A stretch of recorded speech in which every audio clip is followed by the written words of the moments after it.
مہمان اللہ رب العزت کی ایک بہت بڑی رحمت ہے۔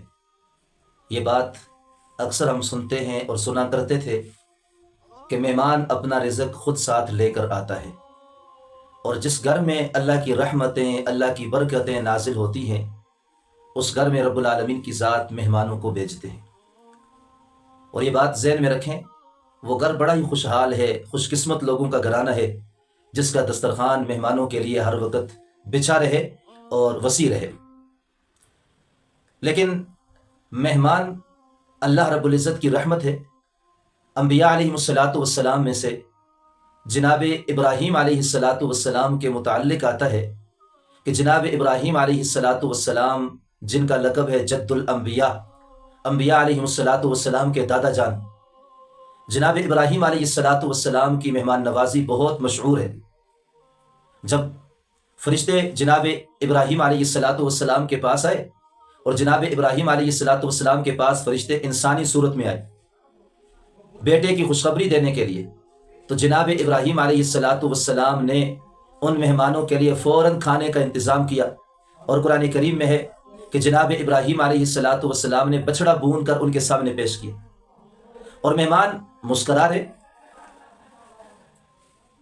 مہمان جو کہ فرشتے تھے، تو اس اعتبار سے مہمانوں نے کھایا تو نہیں، لیکن جناب ابراہیم علیہ السلام نے مہمانوں کے لیے فوراً بچڑے کو بھونا ذبح کرنے کے بعد، اور اس کا گوشت لے کر آ گئے۔ یہاں تک وہ مہمان نواز تھے۔ اور آتا ہے کہ جناب ابراہیم علیہ السلام اس وقت تک کھانا نہیں کھاتے تھے جب تک جناب ابراہیم علیہ السلام کے دسترخوان پر کوئی مہمان نہ آ جائے۔ ایک مرتبہ جناب ابراہیم علیہ السلام انتظار کر رہے ہیں، مہمان کوئی نہیں۔ ایک بوڑھا سا شخص جناب ابراہیم علیہ السلام کے پاس سے گزرا، اور وہ مسلمان نہیں تھا، توحید پرست نہیں تھا، غیر مسلم تھا۔ حضرت ابراہیم علیہ السلام نے اس کو اپنے دسترخوان پہ بٹھایا۔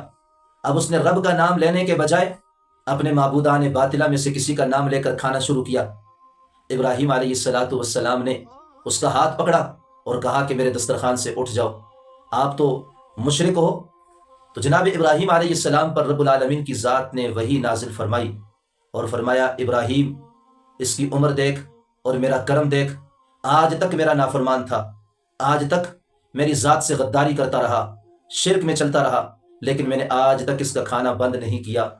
آپ کے دسترخوان پر پہلی مرتبہ آیا، میرا نام نہ لیا، آپ نے دسترخوان سے اٹھا دیا۔ بہرحال اس بات کو مقصد بیان کرنے کے دو مقصد ہیں۔ ایک مقصد تو یہ کہ مہمان نوازی کرنا یہ انبیاء علیہ السلام کی سنت ہے، اور مہمان گھر میں آ جائے تو میزبانوں کو چاہیے کہ جس قدر ان کی طاقت اور قوت ہو، اپنی استطاعت سے بڑھ کر ان مہمانوں کا اکرام کیا جائے۔